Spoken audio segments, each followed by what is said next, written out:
Welcome to Mental Millennials with your host, Shelby Friesen.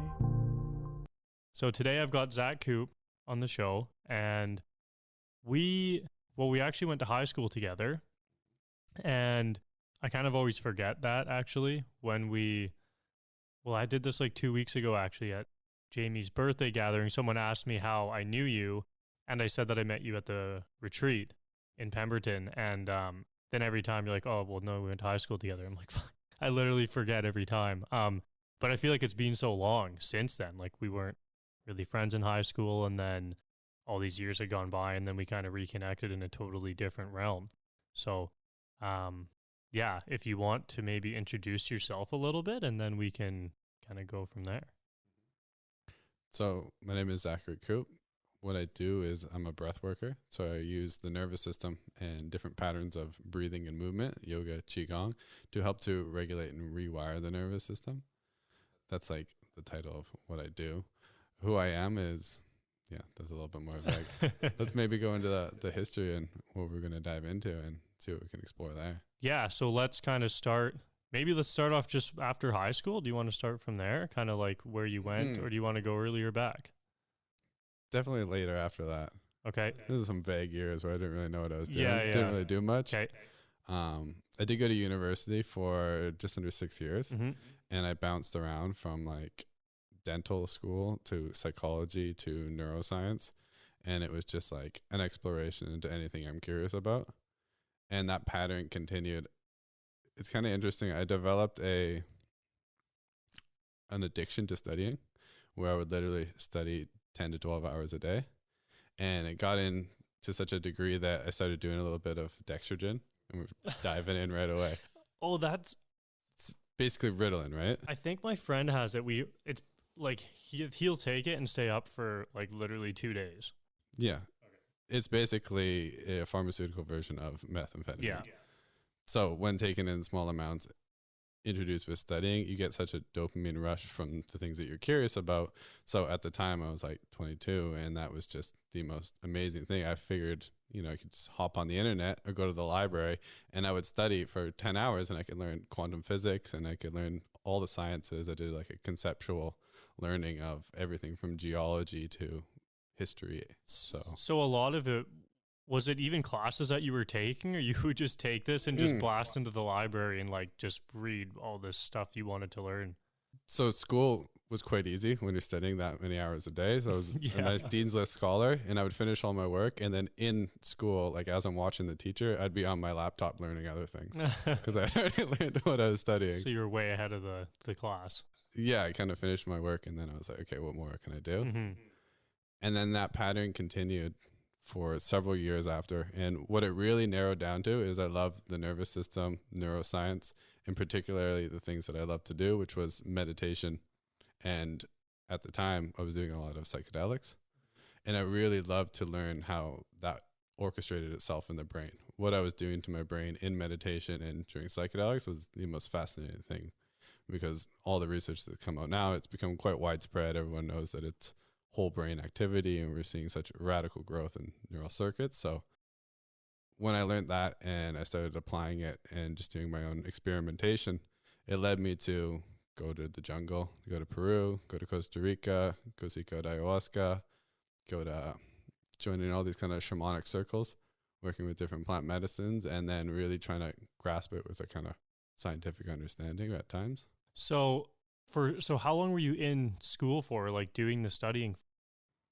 Just under 6 years. Oh yeah, that's quite a long time. You learned a lot. Yeah. And then so you wanted to put from the meditation and stuff, you wanted to know like what was actually going on in your brain. Yeah, that's what really guided me, because I was doing a lot of the practices, and I was like, I want to continue doing practices that I know have research behind them. Okay. So I would read all the research on meditation. I was like, this is something I need to be doing all the time because it's pretty conclusive. Yeah, for sure. So then after all your, like, I guess what led you to quit studying? You thought you learned enough, or something sparked and you... I still study quite a bit. But the type of learning that I do now is because I'm out in the world doing my work. I get to do a lot of service trades. So I work with Chinese medicine. I'll work with a myofascial. I'll work with an energy worker, and all my trades are in person. So it came from just reading about things and having that conceptual, intellectual knowledge to going out in the world and doing those things. And that was the transition. Is by the time I had researched all these things, I knew what was good for me, what to eat, and as far as what I was doing. So then I was like, okay, now I just do all those things and I get to stop studying about them. Yeah. So that was like a healthy transition for me. Oh, that's awesome. So now, yeah, it's more of like an in-person, hands-on thing now.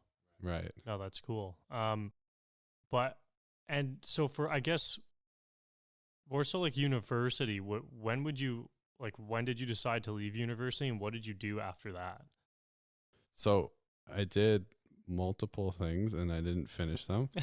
The one thing that I was going to do was become a dentist. Okay. And I didn't want to go the full route with commitment issues. So I became a dental hygienist.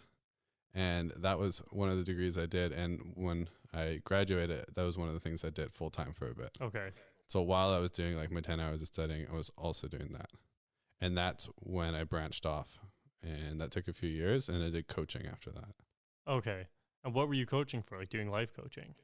Life coaching, Okay. Holistic coaching. Nice. Yeah, because I knew you did the hygienist thing. How much longer was to be a dentist? Like at least a couple of years.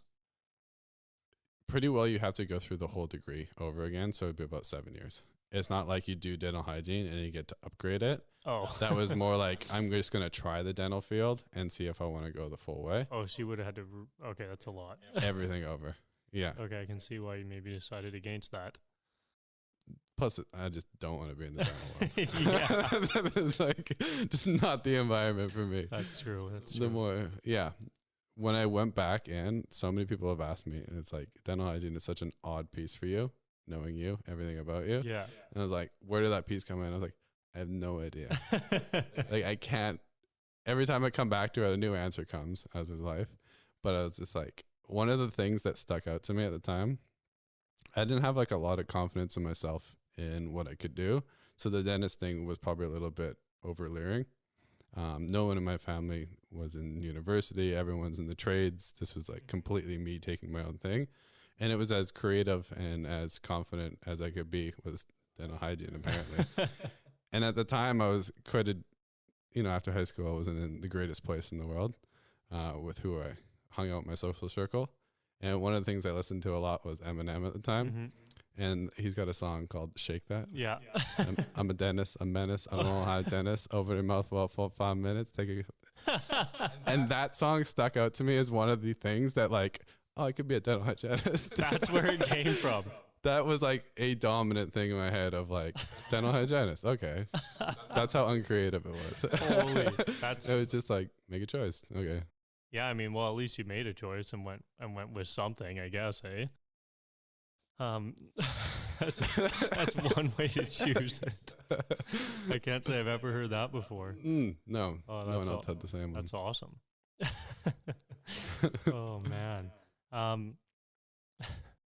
So now, well, what would have been the first kind of trip or like really, I don't know, maybe life-changing thing that happened after the hygienist world? Well, how long were you full-time as a hygienist? I didn't work full-time, but just over 4.5 years. Well, that's quite a while. Yeah. So you did university for 6, then that for 4. And then you broke fully into the holistic realm. Yeah. Okay. And how did you make that jump? Or what were some big factors or some of your trips?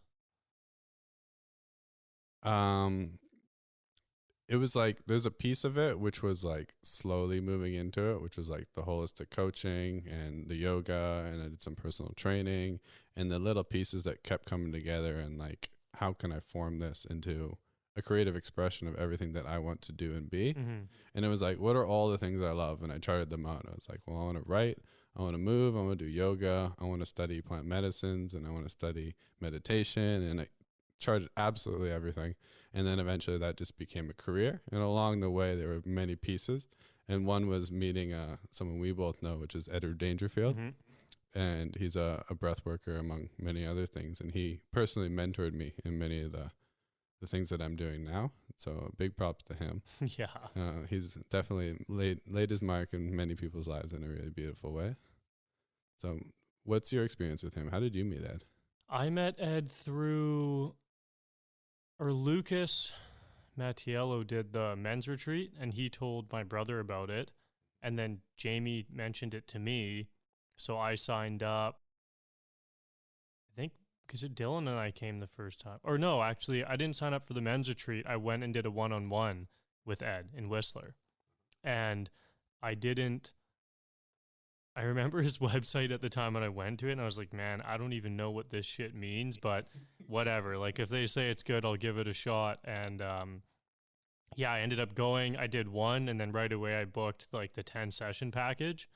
And yeah, it was awesome. I mean, I don't even really know how to explain the whole breathwork thing. I mean, my explanation is usually you lay on the table and they basically you inhale and exhale with no what do you call it, with no pause, like connected, and then it can change your brain state and blood chemistry and all these other things. But for me, the big thing for it, I mean, in a very simple way, is it was really calming and allowed, like when I would leave, I used it mainly for anxiety. So when I would leave, yeah, like I would just feel like calmer than I'd ever felt before. Like it would be like a full release of anything I was holding on to or whatever that might have been. So, yeah, I think I went weekly to Ed for quite a while, like a couple months. And then started doing some of the retreats and met a lot of cool people that way. And well, one being you, and then again, and, yeah, so yeah, I saw Ed quite a bit. He was really good. Uh-huh. Were you driving up to see him? Yeah, I was driving weekly to Whistler to see him. Yeah. Which is, I mean, yeah, far, but it was worth it. And at that time, I didn't know anybody else doing it. Like that was the only person I knew. So, and even now, I think you're the only person I know in the city who comes down and does it here. So then that was all I knew. Yeah, there's not many people doing it, at least in like a clinical practice. No. And really treating it like that. And I find it really hits people. Like I'll have a lot of people come in, they'll try it once or twice, and maybe they'll move a big emotion or they'll come to some kind of balance or realization, and that'll just be their piece. Mm-hmm. And I really respect it in that way because it kind of meets people with what they're looking for and where they're at. And then for you, it was like, okay, I'm ready to go out and buy 10 packages and drive up to Whistler all the time. Yeah. And it meets people like, how far do you want to take it with this? And like, how deep do you want to go? Because it's a medicine where we kind of use our own breath to master our body, changing our hormone and gland function. And it's something as we continually practice, we go deeper into. And one of the things that I love is like, we drop into a very deep parasympathetic or relaxed state when we learn how to breathe properly with the exhale. And for most people, it's like, it takes them like 2-3 weeks of vacation to get to that point where they're that relaxed. Mm-hmm. Well, when we learn to do that with our breath, we can get there in like 3 minutes. And it's like, I've been on a week worth of vacation and I've just been breathing for like an hour now. Yeah, I feel like I noticed the breathing a lot with it actually. Like, well, because I was going weekly, it felt like I was I didn't practice, like I didn't do it on my own ever. I only did it with Ed. But I would notice, like, if I didn't go for a couple weeks or like a month after, I noticed my breathing like gets way off, and all that stuff. So it's wild how much, and I think it's cool because it is too like that, kind of like meditation or other things where you can continually practice it on your own. You don't have to go, like you don't have to go weekly if you don't want, but you can keep doing it on your own and practicing and make it a practice, which is nice. And the time it takes for us to enter into that meditative or open state in the breath and body becomes less and less. Mm-hmm. And that's the really beautiful part about yoga and all these practices is like, it's not just about the practice, it's about our capacity to do the practice and then live it, mm-hmm. and to carry that out into the world. So yeah, it took me I did some really intense trainings, mm-hmm. and we can discuss a few of those. I'm a big fan of fasting and going off in the forest for 3 days, 10 days, no eating, and just practicing for like 10 hours a day, whether that's breathwork, yoga, Qigong, dance. just these more inner energetic movement practices. And like one weekend I did like 8 hours of breath work, and it was just like, I breathe for a whole shift. Like I'm clocking in the hours. That's here. a lot. Do you go out and do that by yourself, or is there other people there? Just me. And you just pick a spot and go? Pick a spot and go. Do you bring like a tent? Usually. Okay. So you like, Yeah. or you've gone tentless before? I had the tent there, but it was summer, so I slept out in the sleeping bag. Oh yeah. Okay. That's, yeah. But it's like, I've done so many of them, and I kind of plan them. Is like, do I want to be more rugged this time, or do I want to be like in a safer place where I can go deeper into the practices? Because there's that like balance. Mm-hmm. Yeah. The very first time I did it, it grew out of me studying Indigenous cultures and realizing that we don't have a clear initiation between when we are a boy and becoming a man. Mm-hmm. And I never really had that in my life. And when I was really getting clear on what I wanted to do in life, what's my purpose, I wanted to create my own initiation. I don't recommend that everyone go and do this, 'cause but I did 10 days in the forest of fasting, and that was one of the biggest experiences in my whole life. And that's like within weeks I met my teacher Edward, and everything just like went full stream. And then it was like the alignment of that is like, yeah, it was huge for me. Wow, that's crazy. So the 10 days, that was just you, that was your initiation. You decided to do it. And that was just no food. You still had water, correct? Still had water. That's a long time, 10 days. I feel like most people couldn't even fathom the idea of doing that. I had done a little bit of fasting before, and it is like stepwise. Mm-hmm. At that time, I was a little bit more like pushing myself. Yeah. Now I do like, I usually go for like 4 days. Mm-hmm. And then it's so casual. It's like there's a point at which you push your body, and there's a point at which like you're kind of doing harm to like your mind. It's like now it's just becoming a little bit too much. Mm-hmm. And I'm very gentle. If I get to 2 days and I'm not feeling it, I'll have a little bit of fruit. Yeah. And I'll just chill out and do the practices. Yeah. So it's not like me just like in the beginning. It was a little bit more like, yeah, you got to do this. You got to initiate. Now I'm very gentle with myself. And yeah. So when you decide to do the fasting, do you do special, like it sounds like you do special practices during the fasting. You don't just like fast during your daily life. Yeah, I pretty well always go away for it if I'm doing. Okay. It'll have usually a specific reason. Okay. And some practices and maybe even like purifications before. Mm-hmm. Like I may eat like a super strict diet for 2 weeks before, just to kind of like get my mind state and my discipline going. Yeah. Okay, yeah, that's cool, because most people, I feel like, that I know at least, they just don't eat, for a day or two in their normal life, but they don't incorporate anything else. It's just not eating. So the 10 days was your big one. Then everything kind of started to flow from there. It put me on that path where in yoga they talk about having all of our energies in one direction.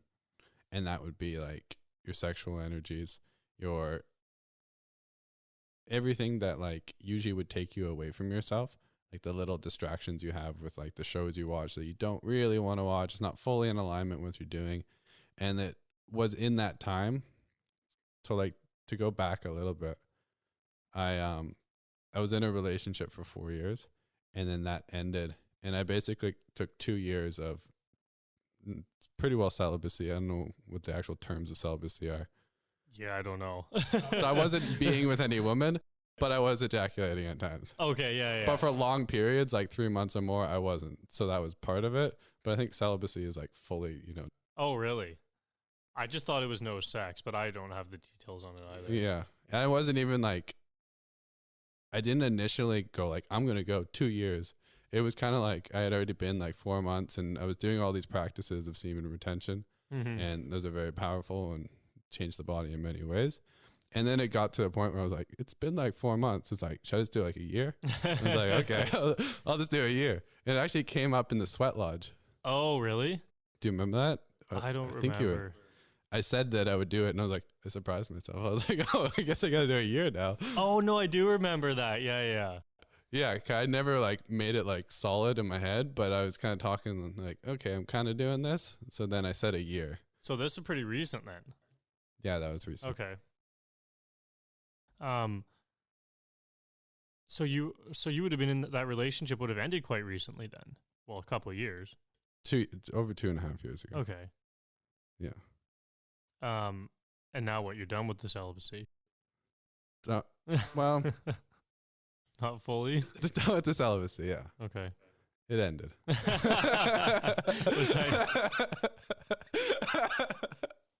Oh man. Do you want to talk more about maybe some of the semen retention stuff? I feel like people have no clue what any of that is. Yeah. So we don't have like a modern way of speaking about semen in No. In yoga they talk about it as like your life force energy. Mm-hmm. And that kind of makes sense because it's really the life force energy that creates children. Yeah. And for men, it's a very powerful, like our body takes a lot of its resources to create that. Mm-hmm. And when you do ejaculate, you feel really tired because you're releasing a lot of energy. Mm-hmm. And if done a lot, you feel really, really tired. Yeah. And if you conserve it, you feel really good. So it's a practice that's done in Chinese medicine and yoga and many traditions. And yeah, there's an energy there, and it's literally in that area. Mm-hmm. And it's an inner energy, they would call it. And what you can do with this energy is you can draw it up your spine and to other parts of your body, and that energy can nourish those parts of the body. So this is our capacity. We can use breath, and we can move that around the body. We can move blood around the body, and we can, I don't know if it's the actual semen, but it's the energy that's in that region. Some call it kundalini in other areas. So yeah. So you can actually take that and use it elsewhere instead of just releasing it to nothing. Right. And that's part of, like, as I was saying, like gathering all the energies in one direction. It took me that like 2 years of being like, no, women, just focus on your purpose and like what you really want to do. Gather all that energy in one direction. And then there's a certain kind of magic that happens when we're fully in alignment with what we want to do, and we're not distracted by all this other stuff, every woman that walks by or whatever that may be. Yeah. Yeah, that seems like it'd be a lot of work, actually. Yeah. It takes a lot of, and it felt organic at the time for me, though. It didn't feel forced. Okay. So I did that year, and that felt really good. And then it got a little bit vague, and then it felt like sexual repression. Mm-hmm. And then I was like, okay, now I'm repressing it. Like, it felt super organic for that first year, maybe because I made the full commitment, and that's what I wanted. And then it was just kind of vague. It's just kind of like, well, I'm having sexual feelings and thoughts, but now I'm just not having sex, and then it got all weird. So it's like, okay, this is getting weird. Yeah. So then you obviously just broke it. At that point, it just felt like you were pushing it, I guess. I did almost another full year. Okay.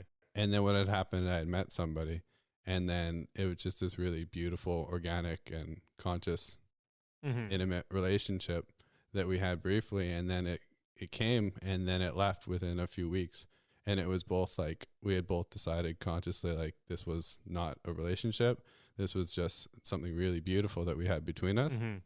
And then it ended, and then that was really just like a big teaching for me of, it felt organic to do the celibacy, and then to come back into a right relationship with women and the whole sex act, because it completely transformed the way that I viewed women to be celibate.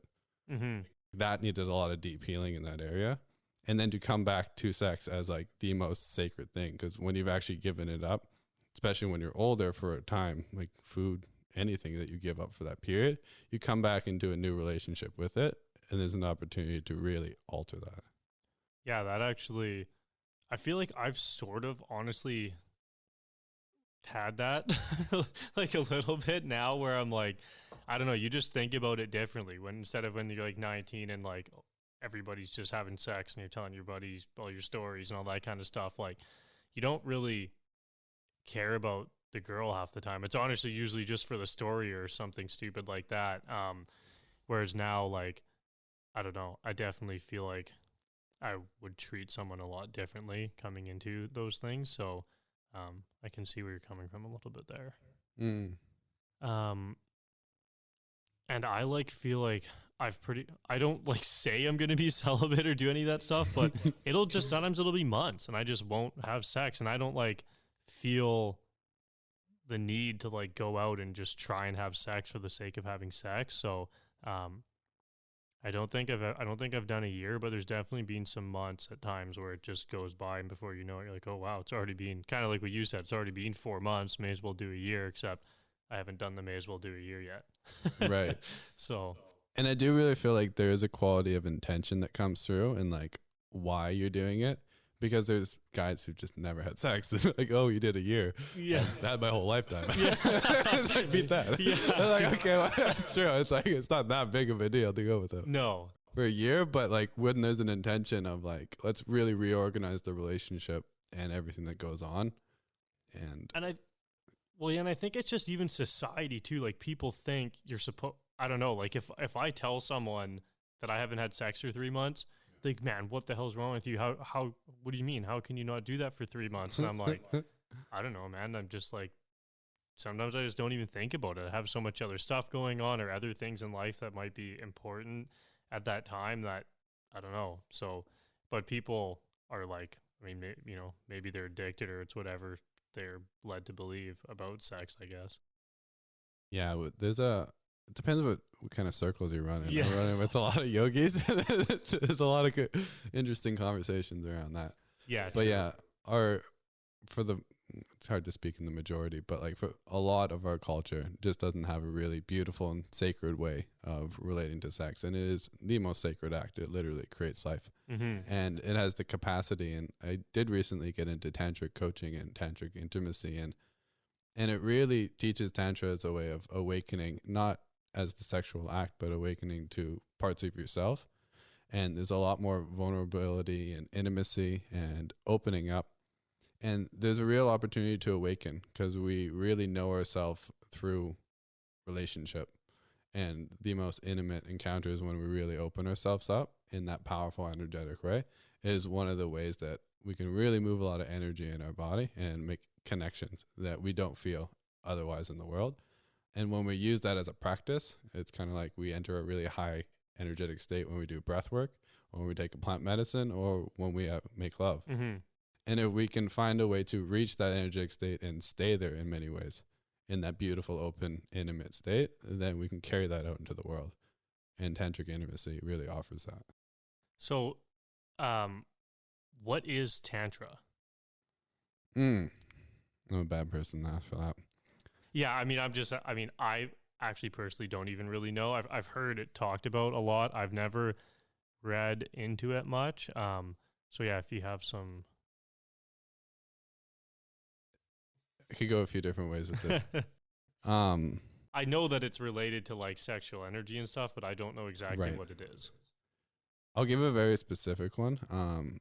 In the ways that I've been taught Tantra, which is more Kashmir Shaivism. So I don't think there's too many texts which are like strictly, this is what Tantra teaches. Okay. And Tantra can be many things, and it's spoke about by many people, and it's a little bit confusing. In general, it's non-dual. So a lot of in yoga, it's dualistic. They split spirit and body, and there's more of this divide. Tantra kind of puts everything together and realizes that all the dualities are in us as one. It's kind of like how yin and yang are one. Mm-hmm. So in that philosophy, a lot of the things that were in yoga and a lot of the spiritual traditions, like don't have sex and don't eat meat and don't party and do all the fun stuff. Yeah, the fun stuff. Tantra is like, it's not that you have to deny them. It's that you have to do them consciously and not make them spiritual, but everything is spiritual in life. And it's not that the things out of church and synagogue aren't spiritual and this is. It's everything is, and it's a way of seeing and doing that. And having practices and traditions or a consciousness around sex and eating meat and doing all the fun stuff that does it in a way that's more respectful and uses that to awaken or whatever your spiritual narrative is. So it's a way of coming into different relationship with that. Okay. Yeah, it's like a fully different perspective, really. Okay, that's cool. I like that. Yeah, and in yoga specifically, it's kind of like yin and yang, masculine and feminine. The original like traditional yoga is more masculine. This is like the way you do it. Mm-hmm. There's a goal and it's like a doing and it's stepwise. Whereas Tantra is like, there's no actual way to do it. We'll give you the instructions for the poses, but find your own unique expression, let it be fluid, kind of show up how you want. So those are like the two polarities. Okay. And most people aren't in the extremes, but they find themselves somewhere in the middle. Okay. Yeah. So I guess for a tantra like practice, is yoga like the main thing, or there's tons of stuff like you just do whatever you want? I guess like you already explained it. You would have a kind of just the way you look at life, I guess. Yeah, it depends how traditional you want to go. A lot of traditional tantra, there's a lot of meditation, visualization, and very traditional practices. And then it kind of got co-opted by like the modern 20th century. Yeah. And then it's all just like tantra sex, and most of it's not that much tantra even. Yeah. Sex. People wanted to call it conscious and tantra. Mm-hmm. So there's no real rules about, so people kind of, you just make it. Yeah. Thing. You just go with it. Yeah. Okay. It's known as like yoga's the path and tantra is like the pathless path. Mm-hmm. So it's so much more ambiguous, and you can tell a lot of people like it because they can kind of write their own rules. Yeah. Which is good and bad. Yeah. Depending on how you want to look at it. Yeah. Okay. So I don't know where to jump back to now. Because that was kind of tied in with the celibacy thing, which is now over. I don't know, where do you want to go? We can, I don't know, what about some of the, I don't know, what have you done? What did you do after that? Or so it's kind of interesting. I really feel like I'm still stepping into what I fully love to do, and I keep branching off into different arts because I do yoga, Qigong, breathwork, and I keep fusioning them. mm-hmm. And I really love that, like, I hear all these stories about like entrepreneurs and businessmen, and they're like, ever since I was a kid, I've been selling stuff, and that's their thing. And when like the doctor finds this thing, it's like, I've always been trying to fix people. Mm-hmm. And like mine's like, I've always been altering my state of consciousness since I was like a little boy. I took like so much gravel that I was hallucinating when I was just like 14. I was like, let's just like do because you wanted to? Yeah. Okay. It was the internet, and I was like, how can you get high naturally when you're like 13? And like, and like, I tried everything from like smoking banana peels to when you were like 13. Yeah, at such a young age. I grew up for the most part we lived on like an acreage with like no one around. Actually, it's quite near here. Okay. Yeah, so there's not like friends to play with. So it was like me in the backyard. What do you do? So I like dug holes and sat in them and smoked banana peel. Yeah. Oh my. So that was like, at first it's like you're a child and you just want to alter your state of consciousness. Mm-hmm. And then as I got older, it became more about really, how is this altering my state of consciousness giving me something? What is it giving me and where is it going? So that really led me into the nervous system and transformation. And so much of the nervous system is how we relate to self and other. And it deals with our emotions, our sensations, our perceptions, and our thoughts. So it's pretty all encompassing. Yeah. And most of the nervous system is built on patterns. And most of those patterns are from the first 7 years of our life, when we're pretty well unconscious and we're just having things instilled into us through our parents and our environment. So much of these patterns are repeating themselves in our body and how we move, be, relax, or relate to others. So when we alter our state of consciousness enough, we create neuroplasticity in the way that our brain is functioning, and we can change our state of consciousness and our perception. And when we repeatedly move into these states, we can, one, gain a lot of awareness of what our current patterns are, and we can move out of them. But as we continually come into these practices, we can kind of build a way of rewiring and coming out of that patterning and consciously choosing our own patterning. So like my work now is just like, what are all these practices? And breath is one of the most powerful ways to, one, alter the consciousness, and two, to create highly neuroplastic states, which are going to actually rewire the nervous system successfully. So you've been, well, I guess you found some obviously found stuff that actually works now, as Yes. opposed to the peels and cough syrup. Although maybe the cough syrup did work, I don't know. It absolutely works, but I wouldn't recommend it to anyone.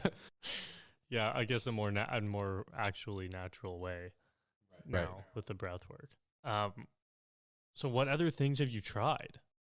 I did just under 4 days in a dark room. Okay, So that's like originally like monks do it for like 30 days, just pitch black. pitch black.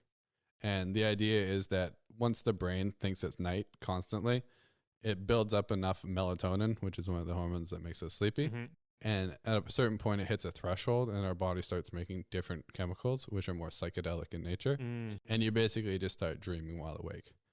So I briefly went into this where it got pretty like hypogognic and, you know, you see the spirals and everything coming through.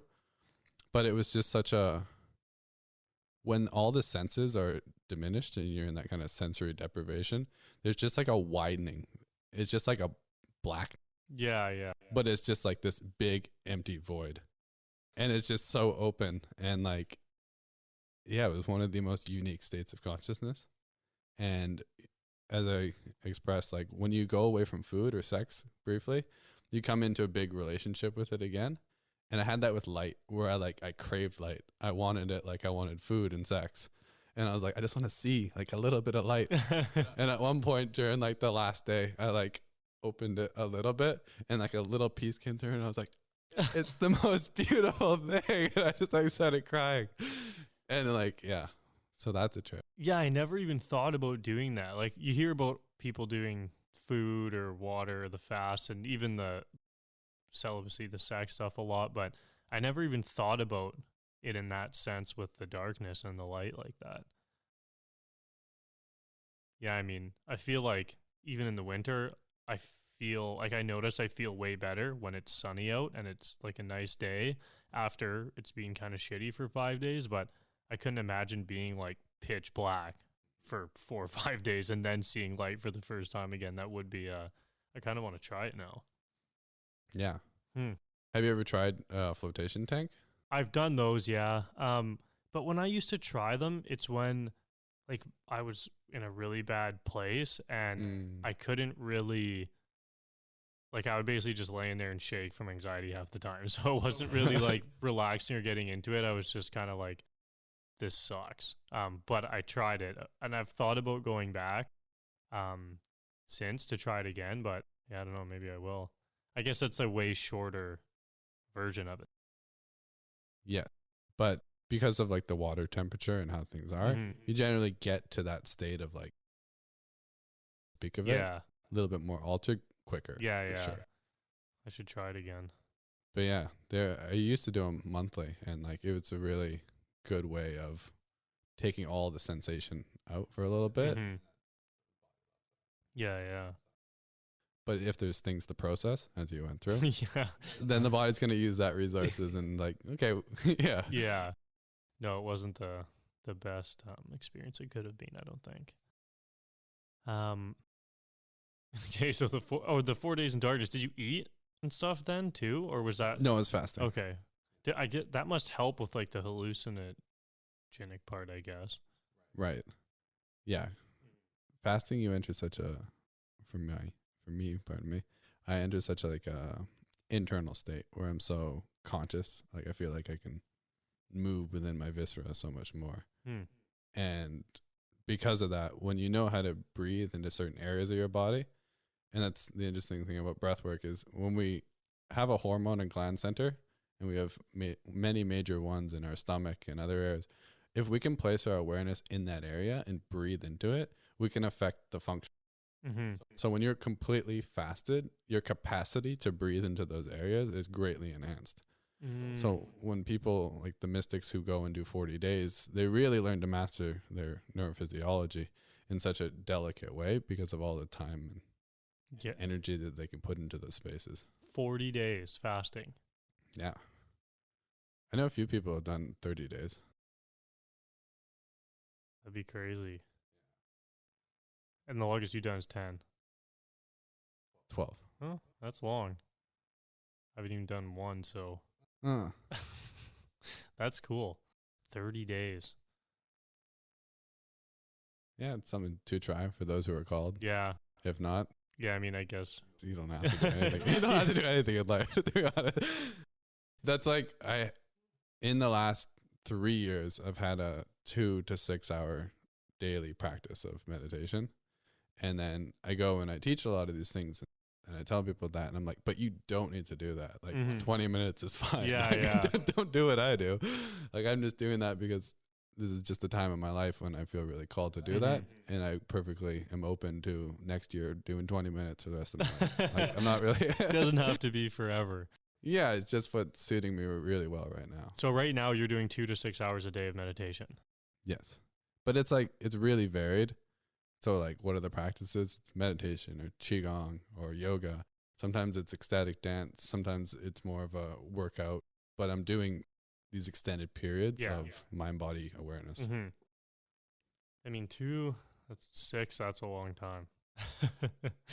It's an average of 4. Okay. I would say 2 hours at least in the morning, 2 hours at night. And then I'm usually doing about an hour of activity during the day too. So Yeah. Yeah, it adds up quick, actually. yeah. Especially when you teach a lot of these things. Like if I do a workshop, that may be 2 hours right there. Yeah, true. Something like that. And I'm already doing my 2 hour practice to prep for that. And then at nighttime, I want to close everything down. So Yeah, you're kind of always doing it, really. yeah. Oh, that's cool. Oh, yeah, we were on the 4-hour darkness thing. What else have you done past that? I like hearing about this stuff because it's things that people like. I mean, I don't know anybody else who's ever sat there in the darkness for 4 days and hasn't eaten, so it's very interesting. The funny thing about that one was, like, I didn't go to a place to do it. I was just like, I have 3 days off. What am I going to do? I'm going to board up my windows. And I did it in my room. You stayed in your room for 3 days? Yeah. So I was in a condo at the time, and I just I covered with sheets, and I just closed the door. And then So you didn't even go in the kitchen or anything. You just fully in your. Didn't even go to the washroom. Oh my gosh! We got like a big bucket. Holy! I figured you like had the whole house, and we're like, okay, I boarded everything up nicely. You can like move around. No, just stuck in the room. I hardly have actually moved on that one. Sometimes when I fast, I just get super tired. Okay. I don't want to move. So I was just like on the floor pretty well the whole time. Yeah, I definitely pictured more of a lot of movement and like kind of walking around or maybe trying to like stay busy kind of thing. That was one of the aims, was like, I know that when you're in sensory deprivation, you have much more of an ability to have that mind-body awareness. So I was like, my practices will deepen so much and I can go into these postures and just find new and new layers. But I was on the floor the whole time. I don't even think I practiced yoga at all. I can't move. I was done. Another interesting one, which is a little bit more controversial, is I've done urine therapy a bit. Oh. We talked about this. Yeah. So urine therapy is something I've tried. And on that dark room, I did urine therapy there. Oh, in it. Yeah. So what is the point of that? I've heard someone else talk about it recently, actually. Not that they'd done it, but they were like on the opposite side saying basically who the fuck would ever do that. Yeah, and I hear that. Yeah.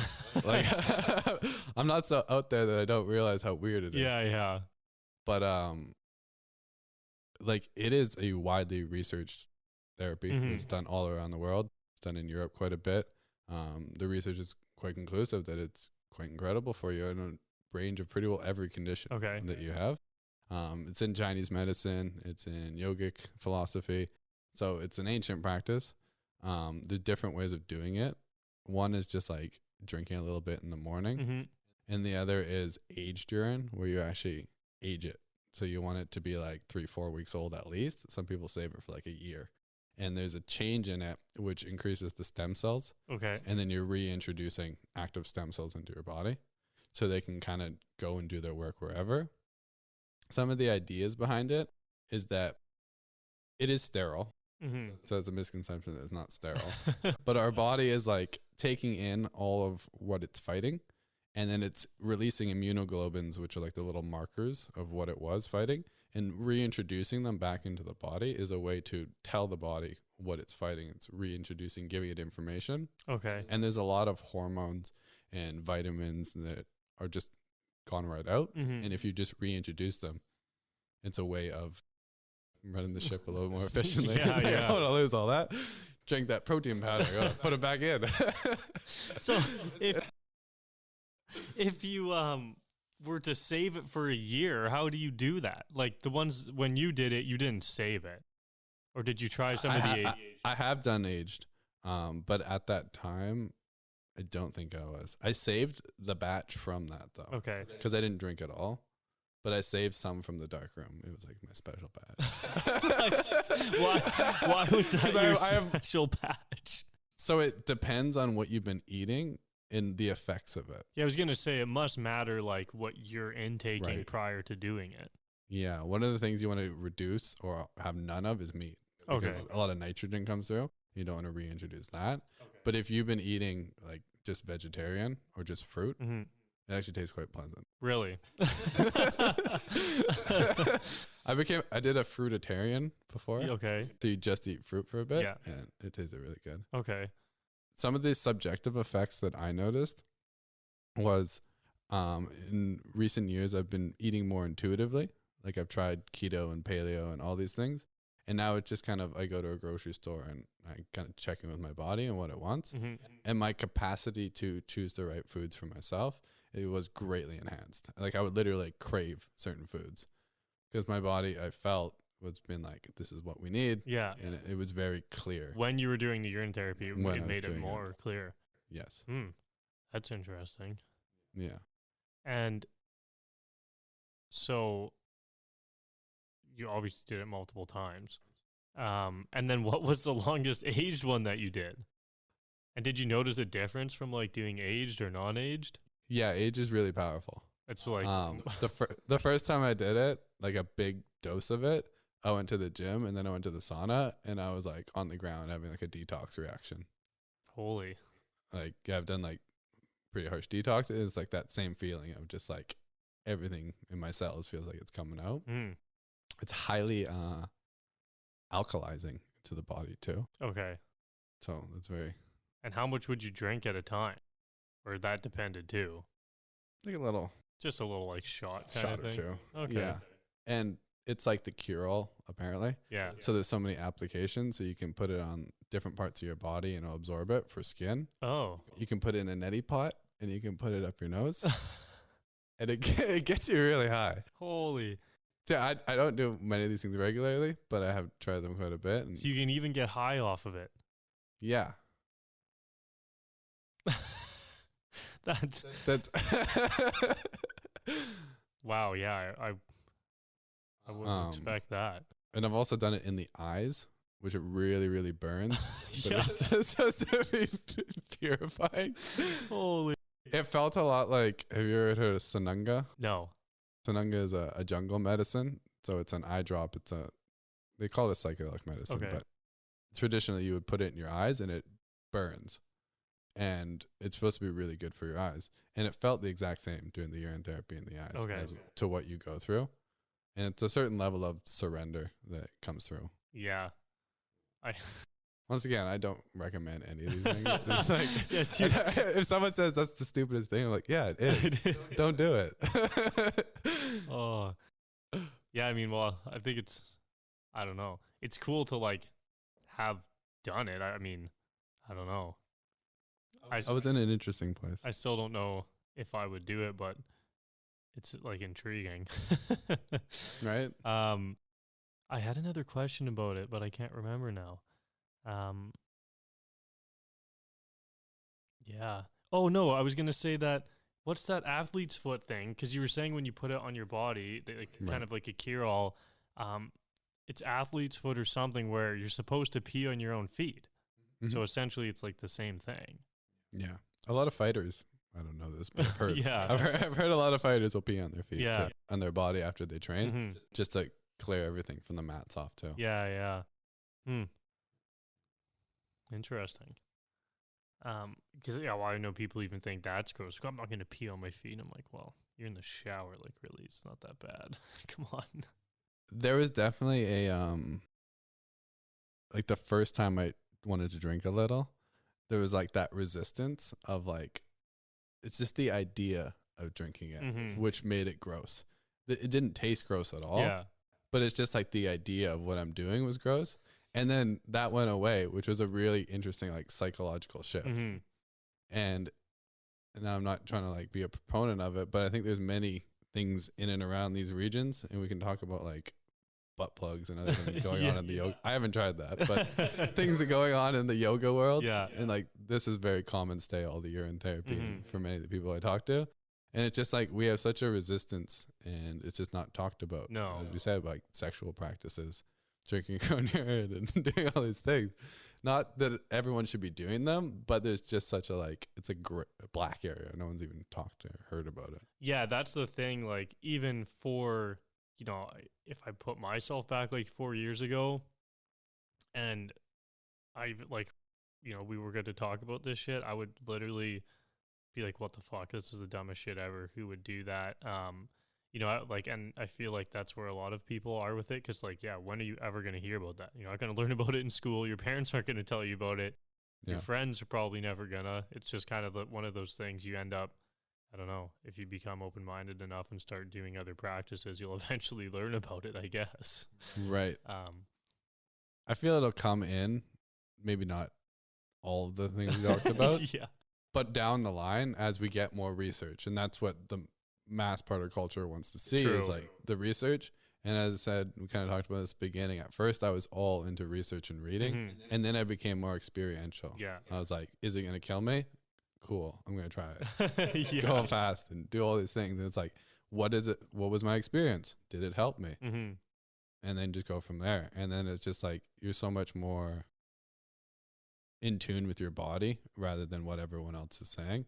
And you're really just being curious and exploring like a human does. Yeah, and like you really never will know unless you actually do it. Like at the end of the day, as much as you read about it, doesn't really matter unless you're literally going to do it. You're never going to know. And that vein of like curiosity and playfulness, I feel is just not in our society and culture enough. Be like, I'm gonna bring up sex again. It's like, unless you're open to be playful and curious, then how are you going to discover all the wonderful things that can happen between two humans unless you've read about it or seen it? And the amount of stuff that people watch doesn't have a really array of things that you can do. No, that's true. And the things that people read about, once again, like the literature on like multi-orgasmic and tantric and the Kama Sutra, is like no one's reading that. No. So where are they getting their ideas? Like how boring must everyone's slow?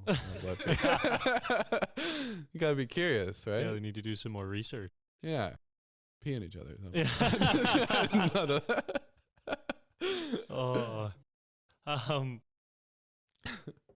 Well, what? I don't know. Is there other stories? What else have you done besides the peeing? I mean, we're already into some pretty good stuff there. How deep do you want to go in that region? Yeah, I don't know what else you got. As far as urine, I think that one's through. Yeah. What about some of the trips like overseas that you did with some of the more kind of plant medicine stuff?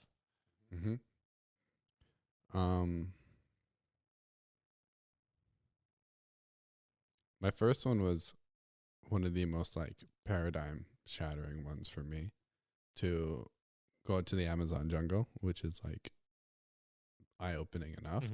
And we did have the fortunate experience to kind of see some of the people who live out in the jungle more often to the jungle.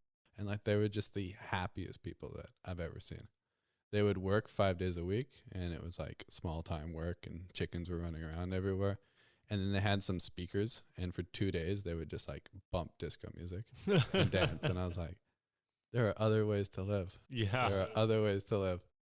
And the experiences on the medicine were very much paradigm shifting for me, who had been using these altered states of consciousness quite a bit, but not having a community of people around me. And in particular, an indigenous tradition who had been using them for thousands of years, and spoke about them and had all the experiences I was having, and it was common stay. It was like, yeah, well, these are the spirits, and we do this and this, and we cleanse in this way. And then it all felt so normal, and I didn't have that exposure at home. And that really introduced me to like the psychedelic community and the larger indigenous communities, which I now, and we both know actually a few of the men in there.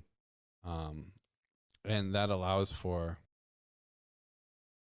community, which is one of the most important pieces of doing all that kind of work, I feel. Yeah, it changes a lot of it. So before, most of the stuff you were doing was alone. Right. Oh, okay, yeah. So then coming there, you get to meet a bunch of other people who are going to be doing the same things as you. Yeah. Makes it a lot more, I don't know, maybe inviting. And it kind of guides it in a way. As I said, I started off very young and often, not in a very respectful manner, just kind of doing them one-off. And the intention and the respect of the plant and the medicine and what was happening wasn't there. And as I began to move into these circles enough and learn from elders, then I really learned the way of respecting and how to work with the medicine and how to really build that relationship, because it's a relationship and it's one that's constantly needing to be cared for, intended for, with intention and a great deal of consciousness and knowing when is right and when is not right. Yeah, that'll change your whole experience with like the medicine as well, right? Yeah, absolutely. And like, how did you get out to the Amazon? Took a plane, well, and then and then a boat. I guess, how did you know? Like how did you hear about it, or did you know where you were supposed to go? Or was it kind of like a retreat? Like, was it well known, or? It was a retreat. Okay. I just feel like, I don't know. Like, I don't even know where you'd find one of those things. I'm sure if I looked hard enough online, I could probably find something, but yeah. It wasn't too long ago. I'd say 3 or 4 years ago. So like the ayahuasca tourism is quite large. Yeah. But it was kind of a spur of the moment for me. As I said, I didn't really know anyone who was doing psychedelics at that point. And I was just kind of like looked it up online. I was like, I'm going to go do this.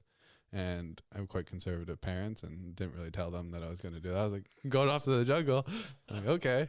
And yeah, I just went off, found a retreat, had some decent reviews and had a really good relationship with everyone there. And okay. Yeah, it was a lot of trust and going off in the jungle. Yeah. Get all your shots. And yeah, but it just felt really right. Yeah. I felt I'd been called to do that for quite a long time. Okay. That it was like, I knew that people had been doing that for several years, and it just came to a point in my life when there was an opening. I was with a partner at the time, and we went on a break, and I was like, going to the jungle. That's like the complete opposite thing most people do. I feel like that would be definitely better than just going to the bar for a month straight. Right? Yeah. Well, much different. Probably actually get something out of it. Yeah. So what was the experience like the first time that you went? Like with the medicine? The biggest piece that came up, which was like paradigm shattering, was like what in my work we call like our first chakra, which is our connection to our community and parents and the conditioning of wanting mommy and daddy's love. And for me, it was like I was accepting this new worldview and really allowing it to be that there are these other dimensions of consciousness, and just it wasn't what I was brought up with in the Christian domain. Yeah. And how I kind of related to my parents. And that was very much like, I felt it was hard. It was hard for me. It was one of the most challenging nights just to have that, like, I felt that like separation from the parent at that time to be like, I don't like, I had kind of teased with these ideas because I had so many experiences that shattered my worldview. But then it was like solidified. It's like, you can't go back now. Yeah. And then it was like, the idea was in my head, it's like my parents will abandon me or they won't love me, which was that kind of first, Yeah. that kind of fear that comes up. So really coming to deal with that and being like, this is what I believe. Mhm. And that's like the start. And in many traditions, they talk about like the ego is a bad thing, but in many, they talk about the ego is like when you actually differentiate and begin to truly have your own opinions and that you will stand by. Mhm. And that was like, for me, one of the times when I actually finally finalized, like, this is my truth. Yeah, you finally had your own thing. You figured out what you believed in. Yeah. And I was willing to accept that even if it meant that my parents wouldn't love me. Mhm. And of course, my parents are awesome and they still love me. But at the time, it was like, no, they're not going to love me. Come home and be abandoned. That was going to be my question is, do they still love you? Absolutely. And every time something comes up new, and I'm in a very weird world, obviously, for them, Mhm. altered states of consciousness and breathwork, and they love me all the same. Yeah. I'm going to go see them right after. Yeah. Right nearby. So how much of the stuff do you like share? Like, do they ask and are they curious about what you're doing? Or is a lot of it just kind of like, they don't really ask. okay. Like, yeah, I would never believe that stuff, but also don't really want to hear about it. I think it's just not in their domain. No, and I think it's a lot too. I mean, like you could sit there and tell them all this stuff and like wouldn't even really mean anything because they might not even know what you're talking about at all. Yeah. And it depends. Like, we're discussing pretty casually Mhm. here, but I might talk to them in a way that describes like the benefits. And that's what I did when I came home. Yeah. I was like, this is what I'm like seeing the world as now. This is like this journey that I've been on. And then I go back and back and back. And finally I get to, and I took this hallucinogenic brew in the jungle with a bunch of shamans. Mm-hmm. That's like the last piece. That and you that's tell like them. the least. Yeah. Yeah. It's all about like the realizations and the integration, how this has changed my worldview. What does this mean for our relationship? Mhm. This is me. And then that point about the experience, which is like such a small piece. Yeah, yeah, it's true. And that's a big thing in spirituality. It's like, it's not the experience, it's the continual, like where we're at right now. Mm-hmm. So, yeah, no, I like that. I like that perspective and like the way that you would talk to them about it. I feel like I do that a lot too, because when people ask about retreats or even just like the breathwork retreats, right? People are kind of like, what the hell do you do there? I'm like, right. well, I don't really know how to explain all that. And even if you tell them everything that you do, that doesn't really sell them on it or give them much information. It's kind of what you got out of it. Right. So, Yeah, I've had to, you really try to meet people where they're at. mm-hmm. And like, I blend kind of both the more scientific world and the more spiritual world. And when I'm in Vancouver, I'm speaking more to the science of it and everything grounded so that people will hear it. Mm-hmm. And then if I go to Salt Spring Island, I'm oming and ooming and doing everything like that. Yeah, yeah. And that's just like the flexibility within myself to meet people where they're at. And just like, how can I best meet their need if this is applicable to them, and speak so that they hear it. Yeah.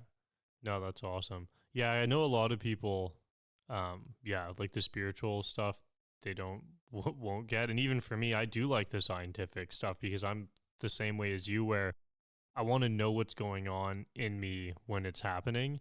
Right. And that usually sometimes makes it not easier, but I don't know, because I feel like if I don't know or have an idea when I'm sitting there trying to do things, the whole time I'm just thinking like, what the hell is actually happening right now? And I'm trying to like analyze what's going on. So yeah, I do like the scientific stuff.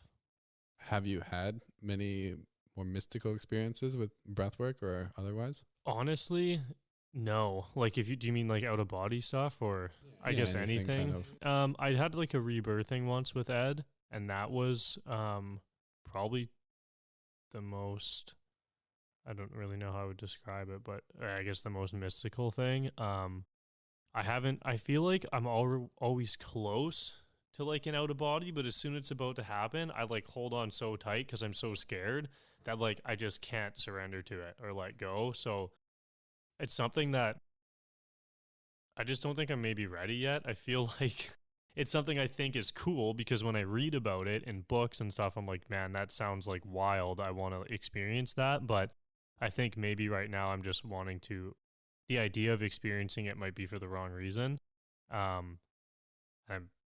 I think, I don't know, like a year ago, I would be like, when I first saw Ed, I almost was going to say to him, like, because I knew that was possible, that you could have an out of body experience with it. I was going to say, like, I was going to tell him, don't let that happen to me. Like, I'm too scared. Whereas now, I feel a lot more calm about it. Whereas, like, I don't know, I feel like I'm almost at the point where I could surrender to it, but it takes, I don't know, it takes time. I just feel like I haven't been ready, and I've been like freaked out about like, what if I don't come back, or all these kind of like worries about it, I guess. So I don't really, that's where I'm at with it, I guess. It's not necessary. No. Well, and that's what a lot of people say too, is they're like, I've had out of body, but I'd rather be in my body. Yeah. Yeah, it comes like within breathwork, some people leave their body because they don't want to be in their body, and it can be more of a pattern of not wanting to be with the emotions and everything that is. Kind of like a running. Yeah. So as soon as something gets a little bit intense, they leave their body, and that's could just be their pattern. But it could also be that they're, going out and having a really, who knows, mystical experience, whatever that means to each person. Yeah. But I treat breathwork like meditation, and in that it's that we're not trying to get somewhere. And that's one of the biggest things in the new age spiritual community that it is coming up a lot, I find, and especially in the psychedelic realm, is wanting to get to somewhere and having many experiences and trying to get to that heightened state and stay there. When I feel a much more grounded philosophy is, yes, we can reach those states, but it is really about just being with all that is at all times and not trying to choose just the positive over the negative, and that creates this kind of division. So in breath work, that looks like not always needing to have a big experience and a cry and release a big emotion for it to be a successful session. Because sometimes maybe you just needed to come back to yourself and check in, and whatever doesn't move there is completely, that's perfect. Yeah. And so long as we're still chasing and having that and wanting that experience, it just becomes something completely different. It's such a doing state of like trying to get somewhere. Yeah, I feel like that's how I was for a long time with it. Even at some of the retreats, I'd be like, people would have these crazy experiences, and I'm like, what the fuck? I didn't get anything. Why? How does that work? So I would get upset about it sometimes, like, man, like, oh, this is stupid and that kind of stuff. But I've got a lot better with it now. I'm actually reading a book right now that's right on that. It's called The Practicing Mind, and it's about enjoying the process of, like, it's not about where you're going, because most people live like that. You're thinking so much about the end goal that you're missing everything while you're getting there. So yeah, like really just being in the process and in the moment and just enjoying that no matter what happens. So I've liked it. It's a good book. Oh, who's it by? I don't even remember, actually. I was going to say Stephen Pressfield, but it's not. That was a different book. Yeah, sounds good. Yeah. Yeah, it comes up a lot in a lot of like Buddhist philosophy or even Zen, like Adyashanti, and it's much more about just being here now. And there's an interesting story about what's his name? Jack Cornfield. Have you heard of him? Oh, someone said his name the other day. It might have been me. Oh, Oh yeah, maybe. I'm doing a little spiritual course right now. It's every Tuesday night, and the teacher read a quote from him at the beginning of my last class, but I don't remember it. He's a really beautiful teacher.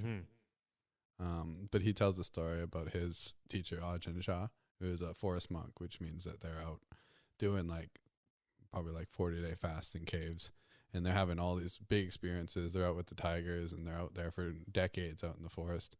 And he comes to his teacher, and he's like, I've had this experience, like samadhi experience. My body dissolved into light. My heart chakra opened, and all these mystical things. I can see and do all these all these mystical abilities. And the teacher just goes, "You've missed the whole point. you're still chasing experiences. Like, that's great. That's all within the human capacity. And like when we do breath work, we open up to all these perceptual abilities and intuitiveness that we never knew we had. But like if we get lost in it, we've completely missed the point of this whole human experience. And that grounded wisdom really keeps me right. Because at first too, when I got into the whole breath work and yogi spiritual world, and everyone's like, I can read dogs' thoughts, and everyone's got their own mystical abilities. And I'm like, crap, I only have this mystical ability and I want more. Yeah. And then it was like a thing that I had to go. And that was part of the reason in the beginning where I wanted to do so many of these fasts. It's like, I got to get somewhere. Like Jesus was fasting 40 days. I'm only doing 10. Like, come on, Zach, pick it up. And that was that real strain of like forcing myself into it. Like I was trying to be somewhere, be somebody, I had to save the world. And then finally let that all go and be like, cool. Like I know some super sensitive people that they can't even be in a room like this because there's too much electricity because they're so sensitive to energy. I'm like, great. I'm so grateful for whatever I have because it's perfect. Yeah, no, I think that's a huge shift. That's awesome. Yeah, it's, I don't know, it's definitely a hard one to make too, because I feel like growing up, that's kind of just what you're led, that's how you're kind of, I guess, raised. Essentially, everybody, you're always like going for that next thing, try to get the grades, get to the, get to high school, get the job, get the car, the house. It's always like, it's always something. Right. Yeah. We are raised in a doing culture, and it makes sense. Like the West is more doing traditionally in our history because like the people who went overseas are the people who do things. Yeah. Because no one else goes overseas. The people who are more into being in like their inner dimension are the ones who are going to sit there and not go overseas. Yeah. And like in history, this is like India where they're more internal, and there's a certain amount of problems that come with that because just we've developed in a way and they haven't because they've been more internal. But we've developed in such a way that we've kind of done our own muck too, like the positives and negatives. And what we're seeing now, which is really beautiful, is East is meeting West and there's a convergence. We're having more of the being and less of the doing, getting somewhere. So the real balancing act of us in the West is more of that being state, more of realizing we don't need to get anywhere. And for the other way around, it's like them to be in a more doing state and having that synergy and how to find that balance. Yeah, you can really integrate the two now. Right. Because it's both. Like with spiritual practice or any yoga or anything, you want your stable practice, which is just like here and now, the stuff you do every day. And then you want the bigger experiences to get you somewhere. And you kind of balance both of those. If you get too much into one or the other, your practice will stagnate and you won't have the same growth. Yeah, it's pretty much impossible to like constantly have massive experiences, I feel like. Right. Just an attachment to that experience too. Yeah, exactly. I have that all the time. Like when I practice as much as I do, it's like I'm not hitting those experiences every day. And sometimes the best thing for me is just to drop all my practices. Yeah. And just be like, just get up and go for a walk. Just give it a break. And then also to have like the biggest breakthrough of like, yeah, because you're in such a control pattern of trying to get somewhere. If you just let go once in a while, you have that balance in you. Yeah, for sure. So it's always finding that balance. It's a hard thing to find. I got one. Okay. I did a 3-day dance. You did? It wasn't full dance, but like over 12 hours a day. And who was that with? That was with the group. And where was it? Like in the forest or something? No, it was in a hall or a church or something. And you all like stayed there for 3 days? No, we did go. You went home, but you came back and then you just danced every day for 12 hours. Yeah. And it was powerful. It was good?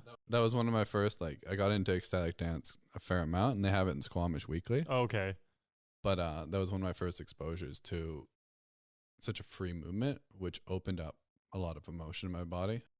It's all been with the same person I'm talking about, but on and off again relationship. And like I was going through one of our off periods and I had such a big breakdown. Like I ended up crying in the middle of like the stage or whatever it was. And it was a really sweet moment because I was like, I hadn't bawled like that in public. And some like motherly woman just like put her hand on me and just like coaxing me, like continue. And I just let rip everything, like complete baby tears. And then it ended up being like 20 people all had their hands on me in the end. Oh, really? Yeah. So it's a very powerful experience to come and dance in that way. So with the dance, like what is a static dance, I guess? I don't know even fully what it is. Is it just you do whatever you want, kind of? Pretty well. Okay. It's not really dancing with partners, though you can dance with people. It's kind of just like freely exploring movement to music. And for some, there is prompting. Like there will be like a certain, do like a more flowing or do like a more yin or yang. And there is some. And some it's just music. Okay. So it really depends. Yeah. And I mean, I guess too, it's again comes back to like the experience is probably different when you're with all those people, right? Especially in your scenario, right? Like having the breakdown and them all being able to be there for you and hold that space. Whereas like if you were just at home and put music on and danced around for 12 hours, probably wouldn't be the same thing. Yeah. It could be just as powerful or different, but like you never know. In mock, like I may be we're going on the route of doing sun dancing, which are you familiar with a little bit? It's a native thing, right? Isn't it like a 3-day thing where you get like stuck to a tree or something, and then all your friends and family come to like support too, right? Yeah. So I don't want to go into too much on the details because I don't know them well enough to speak about it too much. But yeah, they erect a tree in the middle and the dancers are tied to it. And they're, for the most part, fasting for the 3 days and dancing, and there's central prayers. And this is basically the axis of life, and the whole community comes and supports. And that's powerful, like group prayer and setting intention like that. When people are all that determined to set intention like that, that's a powerful force. And usually as part of that, there is a vision quest or fasting journey that is done too. Before or after? Before, I believe. Okay. Yeah, my friend's mom actually did one last summer. And he was like, I don't know what the hell she's thinking, but I'll go. Because, like, if you're the one attached to the tree, for hers, you were like, basically it was like a hook through your skin. Yeah. And then they have all the families like around supporting, but obviously the people in the tree are fasting and doing their whole thing. And he's like, well, for us, he's like, yeah, I just go and eat a bunch of food and stuff to support her. So why not? He's like, I just get to go and do that. But yeah, everybody else around gets to eat and provide, you know, essentially you're providing through, I don't exactly know what, but through some sort of force to them being attached to the tree. Yeah. Yeah, those are powerful traditions. And I really honor the Indigenous cultures and their ways. Like we've been to Sweat Lodge together, and it's a powerful place. So it's just, when you explain it as like just a few guys hanging out in a little sweat lodge, to someone else who hasn't experienced it or is not accommodated to praying or setting intention in that way, there's a different aspect that just most people haven't come in contact with. Yeah, it's definitely like, I don't know, especially like when people ask me about it, I always laugh right away because I just picture my first time walking up to Vern's Sweat Lodge and like, I just thought it was a pile of tarps on the ground. And I was like, you know, we're stoking the fire and stuff. I'm like, so where's the Sweat Lodge? Like, well, that's it right there. I'm like, oh my God, I thought that was like literally a pile of tarps. Like, it is tiny, it's small. And from the outside, I don't know, it just seems, small, like this little thing of tarps. But when you're in there and it's closed and it's pitch black and you're just smashed in there with 8 guys, like, it's just different. You kind of, you fully forget about what you're sitting in. It's not even like a thought when you're in there. It doesn't matter what it's made out of. So, yeah, it's definitely very powerful. Yeah. Yeah, it becomes like a little portal on there. Yeah. Come out, you're like. Yeah. And that was one of the original teachings that I received, is that it is many of the traditions like Sundance and the Sweat Lodge were made for the men because the women are, as I said, naturally more spiritually inclined or connected to the earth. So it's the men that need raising of their consciousness to get to where the women are. And I think that's really beautiful. Yeah. And the Sweat Lodge in particular is supposed to accommodate or be like the womb. Oh, so you're going into this very harsh environment. And when you come out of there after you've done your praying, you're reborn and you get to come out and see the light of day again. And like you come out a new person. Yeah, that's, I didn't know that about the women thing. Yeah. Nowadays, women do go on Sweat Lodge, not on their moon, but yeah, there is change in the traditions. Yeah, I mean, I feel like, well, I don't know. I guess life's just a lot different than it used to be, realistically. Yeah. Yeah, the Sweat Lodge is definitely, it's good. I don't know. What else have you, like, have you got any more stories about other stuff that you've done? Or, I mean, I know, you did the ayahuasca, and that was in Peru? Peru and Costa Rica. Oh, okay. Yeah, different times there. Okay. We could talk about Will's retreat, the nude retreat. Oh my god! Yeah, I want to get him on here too. There's when did I meet him? I met him we did a retreat in Pemberton, and this was the first time I'd met Will, and it was when there was Will who's like he's bisexual. I don't think he likes labels. Okay. Yeah. So he's like, I don't even know. But basically there was the older guy there who was, he was from Alberta, quite homophobic and like not really into, not into any of that stuff. And it was funny to have them both there in the same setting. I mean, it kind of broke him free to have to deal with that, but it's funny now because, his son was saying that he listens to Will's music and everything now, which is hilarious. But yeah, so Will did a retreat at the same place, and what was it? The retreat? It started as like nude yoga or something. Yeah, Will is a singer, Kundalini teacher. He's very active in the sexual community and really talking about many things we talked about, like not urine therapy in particular, but he's the one he's been telling me about the butt plug that you're supposed to use when doing yoga. I haven't tried that one yet, but yeah, he did a nude Kundalini yoga retreat, but he fused like Buddhist meditation in there and all different types of practices. But yeah, nude was the big thing, and he teaches nude yoga, and I think it's the only place in Vancouver, and he's making quite big waves with that, and it's become like his main thing. Yeah. And now he's getting more into sexual kung fu, yeah, which is Taoist energy practices. Some of the things they're talking about with raising that sexual energy. Yeah. Pardon?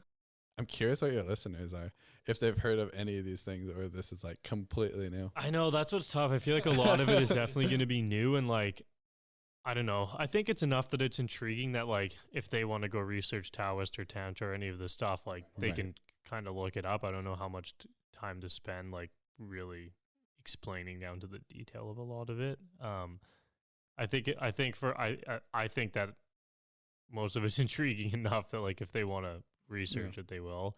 Yeah. So Will's retreat, that opened me up to a homophobia that I didn't know I had. So I was, I'm quite open with, I'm straight and I don't mind being around men. Yeah. And I don't mind being naked around men. I've been on sports teams and that's all really cool. But the scenario of that was there was one other older guy who was straight with his partner, and then the rest were either bi men or gay men. Okay. And then me. Oh, so there was a girl there. There was girls. Okay. There. Yeah. And it started opening up things in me, like to be naked around a bunch of men who were looking at me.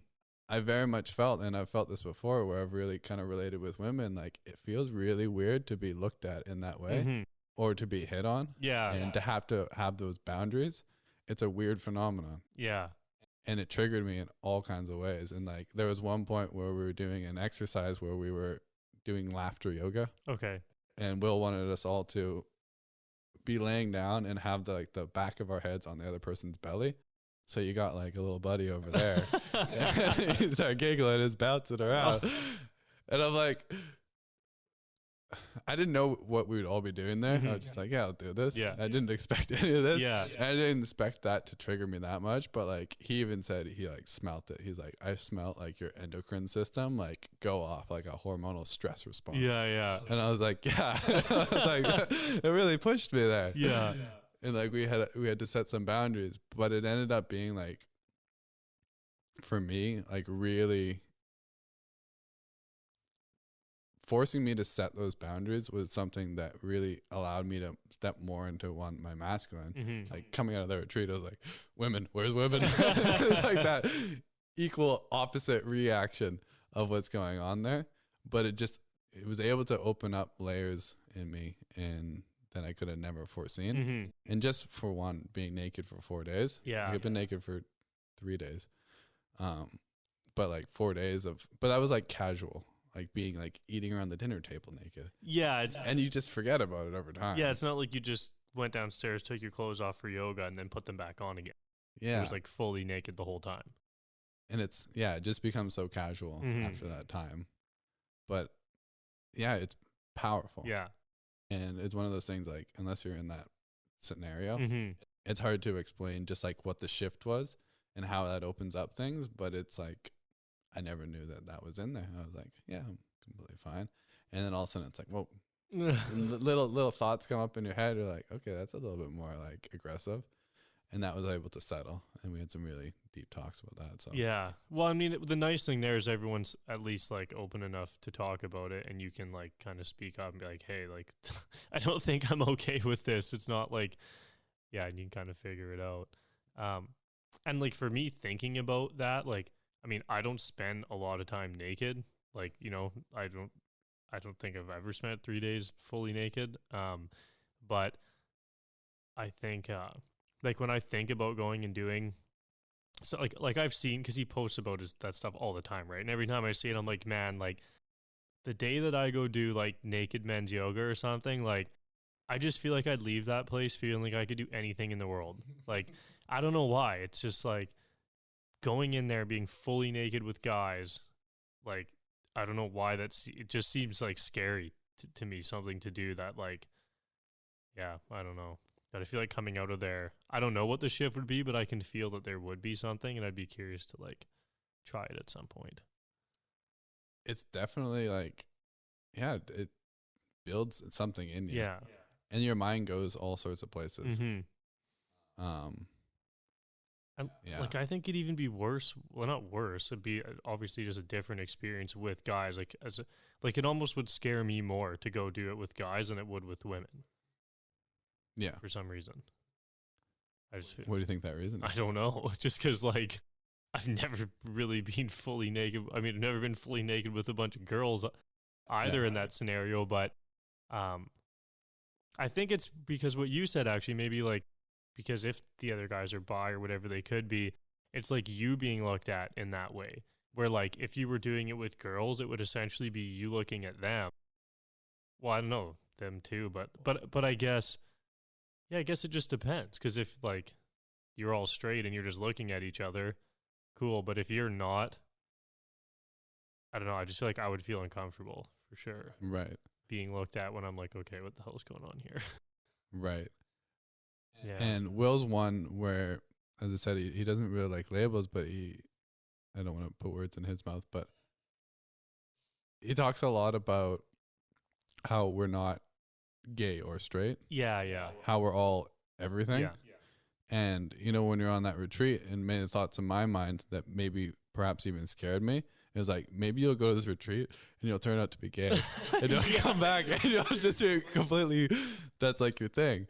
And that's like, there was a part of me that scared me. Mm-hmm. And then that was a piece for me. It was like, well, would you still love yourself if you were? Mm-hmm. And then when I accepted that, I was like, okay, let's be super honest here. It's like, take a look around you. Like, you feeling it? Yeah. Then that was like that confirmation for me. That it was just like, yeah, I could go either way, but it just doesn't appeal to me. Mm-hmm. It's like, I could eat sushi. Yeah. Don't feel like it today. Yeah. Maybe one day. Yeah.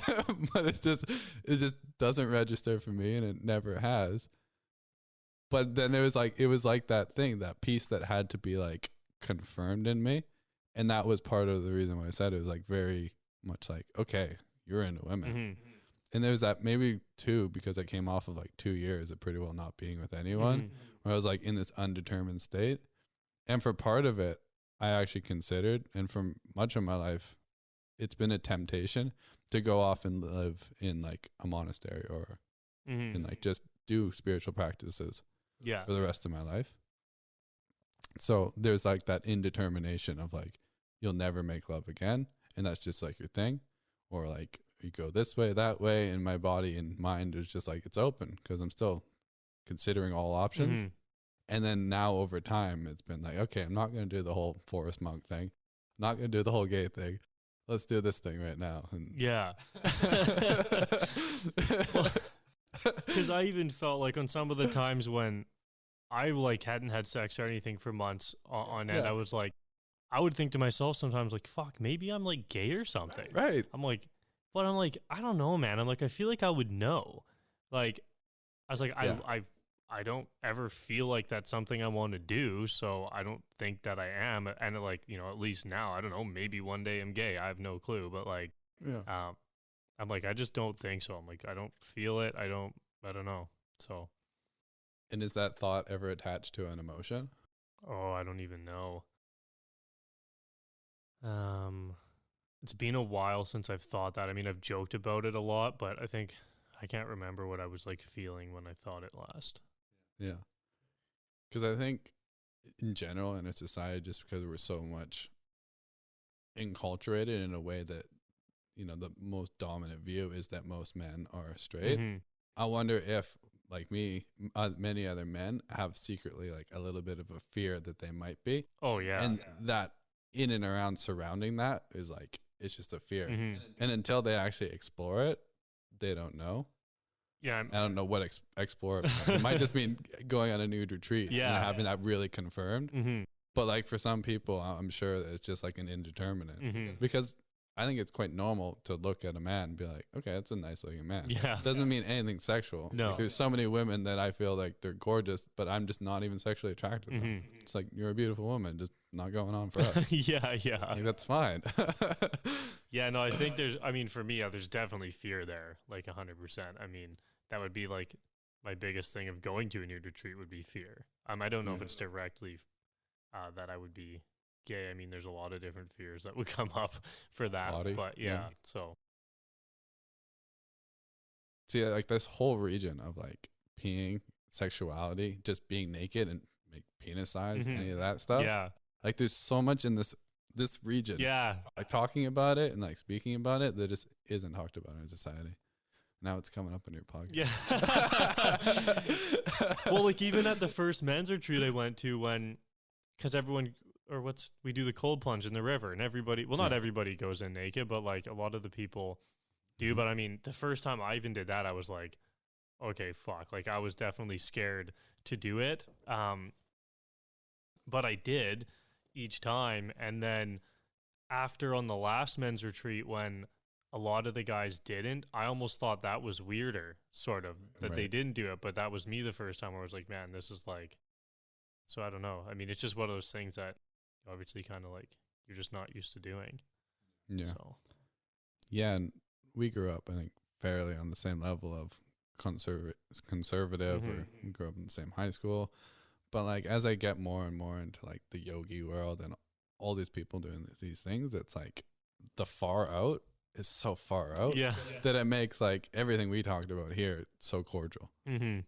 So like the more I expose myself to that, and then the more I expose myself to the more conservative, it's like that balance of like, where do I stand? Yeah. Because at first, like for many years of my life, I thought I was pretty freaky, and then I met freaky people. And I was like, I'm so normal. Come on.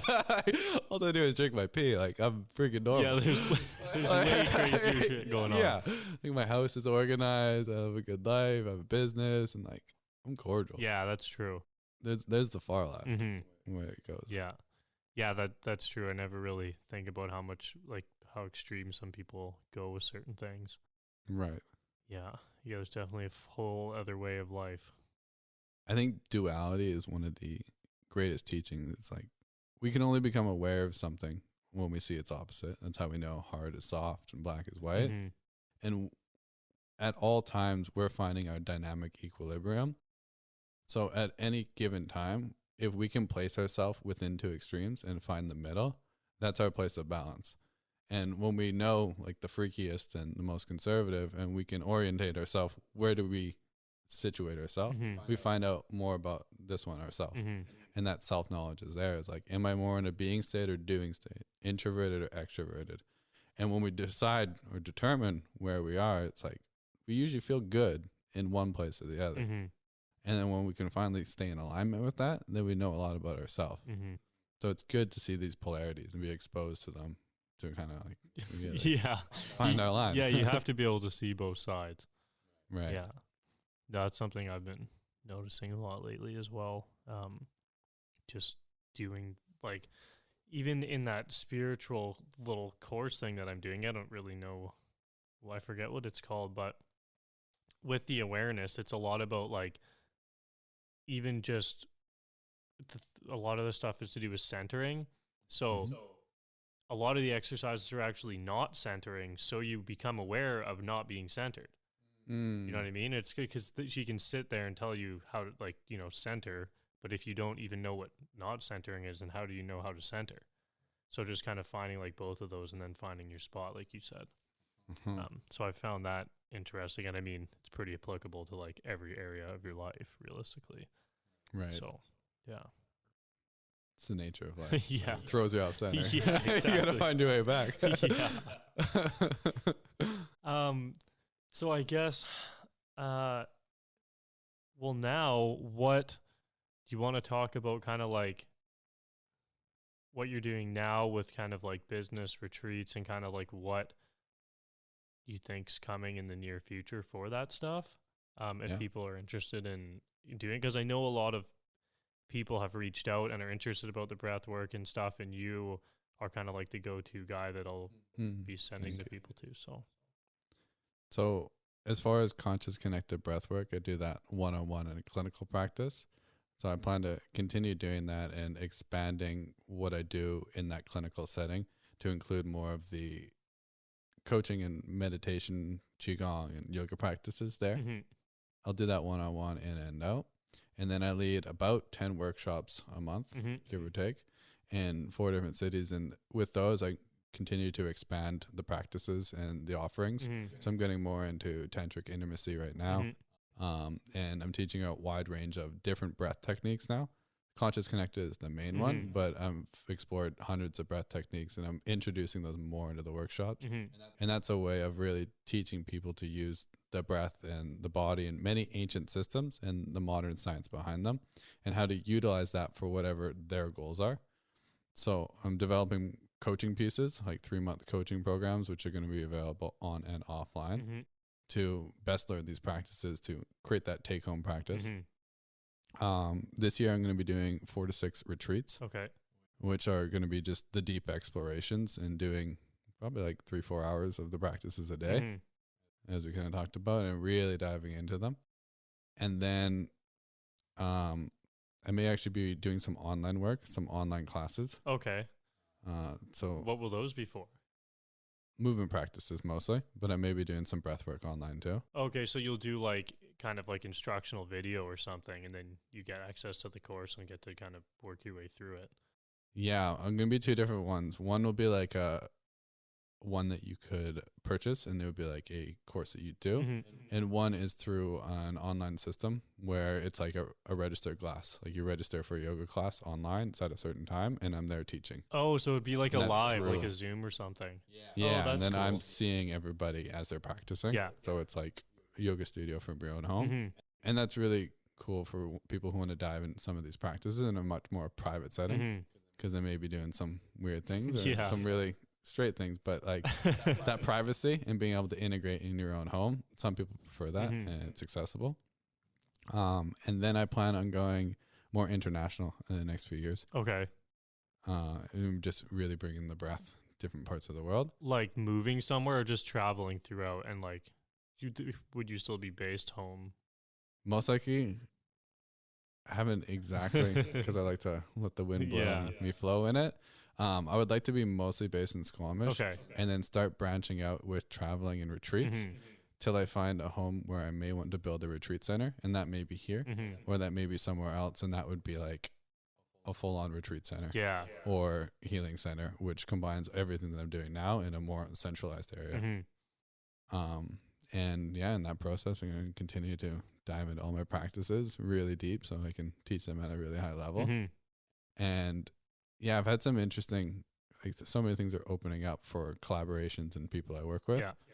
So I plan on doing some collaborations with coaches and possibly Ed Blunderfield, who we've worked together with. Yeah, you guys have been doing some little workshops that I've seen. Yeah, so what we would be doing together in the future, continuing workshops, but him and other coaches would be like, they have a 3-month coaching program, and they help you and develop you through that, and then they add the breath work into it as part of the transformation. That would be cool. So the collaboration of that. Yeah. Because like I do coaching, but I prefer just the practices. Okay. That's what I like to do in my life. So you would rather just do practices than coaching? Yeah. Like, yeah. Yeah. Yeah. I just want to move. Move and breathe. Well, it's good that you know that. Yeah. Awesome. Yeah, no, some of those coaching programs would be cool. Like, I definitely would have done something like that. Well, I don't know. I did the breathwork at a different time, and now I'm doing the coaching at a different time. But thinking back, it would have been really cool to be able to integrate that at the same time. Yeah, because what we get out of the breath work is a lot to do with where we're at in life and how we're moving. And the more stuff we're moving through, it helps to find clarity in that process. So when you combine the two, it's just like right in there for transformation. Yeah. That'll be really like interesting. I'm curious to see how that'll go. I think it'll be really good. Yeah. Okay. Well, is there anything else that you want to talk about or share, or Feels fairly complete. you do? Yeah, we've talked about a lot of the practices. There's lots more stories, but that piece feels quite complete. And we talked a little bit about where this is all going. Yeah, the biggest piece is that through all these practices, for me, it's become a way of finding what is truly inside and authentic. And the breath and movement has just been the most powerful thing. So it's been part of my mission in life to really connect people just back into their bodies and their breath. And there's just hundreds of ways to do that. And whatever is authentic and natural for them to do, it's an encouragement to continue to explore that. And they'll find their own expression within that duality and within something that is truly theirs. And when people really do the work to come into themselves deeply, they find their most authentic expression. And that's the most easeful way to be in life, is when that flows effortlessly. So yeah, it's an encouragement with anyone hearing this to connect with your breath and body in any way, because there's a great wisdom there. Yeah, no, that's yeah, I think with all this stuff, you're going to be able to help like a lot of people and inspire a lot of people to maybe make that shift to a different way of life, maybe, or things that they people just don't know about any of this stuff. Which I think is awesome that you can get it out there and get people practicing and experiencing these things. Right. Yeah. Because everything's beautiful and perfect the way it is. And there's nowhere to get anywhere other than here. It's just about coming here and fully being present with it. And the breath is one of the best ways to get into the here and now. Yeah, that's perfect. Okay, well, I guess, that's it then. Beautiful. Well, thanks for coming out and making the time. I know it's a bit of a drive coming down from Squamish and all that, but I think, it's a really good conversation, and people are definitely going to be intrigued by a lot of the things we talked about. And I'll link your information in the show notes so people can go to your site and we can put your email or whatever else you want in there for people to be able to contact you. I mean, if you're open to that. Yeah, perfect. Then we'll put that all in there, and that's it. Beautiful. It's been an honor. I love to see that we've come so far since our high school days. Yeah, I've seen you show up with many men's retreats and do your work, and you're in a really good place in life. It's really good to see. Thank you. I really honor that process. You as well. You shake hands? Awesome.